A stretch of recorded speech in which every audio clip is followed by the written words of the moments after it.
Hi guys, I'm Zia. I just thought I'd give us a short talk about the Web Audio API. It's a relatively high-level API which can be used to make audio effects and also synthesizer do synthesis for the web. It's compatible with most modern browsers, like obviously Chrome, Firefox, and Safari. It also runs on newer versions of mobile browsers. It was built to originally work with WebGL and Canvas, so you can seamlessly trigger audio effects when there's something happens in your game. You can have it so that it happens almost exactly the same time. So one thing I found when I started using this, I thought, is this going to be blocking, because it's quite a lot of processing, and also if you're doing something like an envelope, that takes a certain amount of time to execute. But actually, all the operations of the Web Audio API happen on a separate thread to your JavaScript code. So you can call a method which might take 50 milliseconds to operate, or a minute even, but anywhere from 50 milliseconds to a minute, and it won't affect your JavaScript code. That will just happen separate to the JavaScript code. So another great thing that the API can do is you can tell it to do things in the future. So you can say, play this sound in 30 seconds.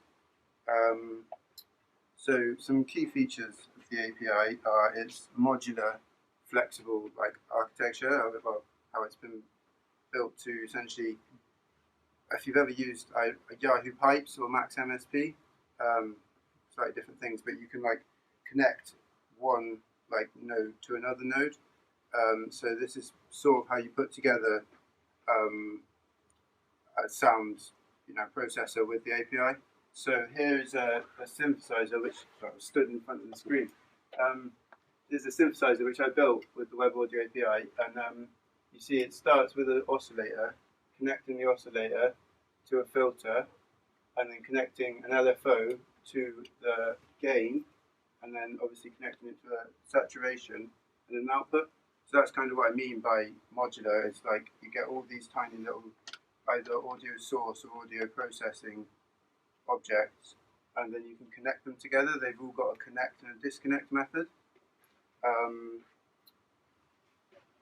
So yeah, it's some use cases for it is, so if you're doing a WebRTC chat, say one person's microphone is really dull and it's coming through really quiet, the other person's microphone is too loud.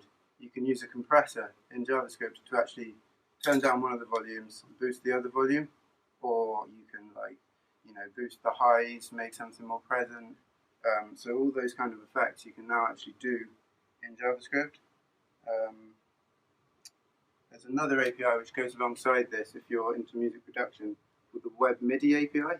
That's more recent, and that now allows us to basically build sequences. So if you've ever used Logic or any of those, you can do all that now in the browser.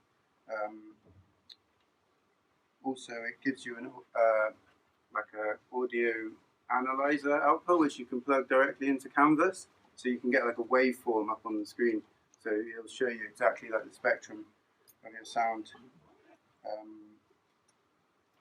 Yeah, so I'll just give you a small demo of my synth, and then yeah.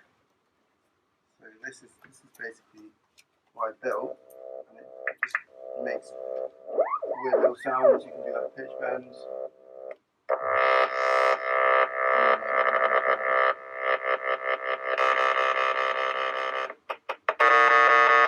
Change the snares, that sort of stuff. I'm working on a new version of this now where you can play chords and it's got envelopes, that sort of stuff, delving a bit deeper into the API, and maybe post something about that online when it's done. Yeah, I would have made a presentation, but I'd never done a lightning talk before.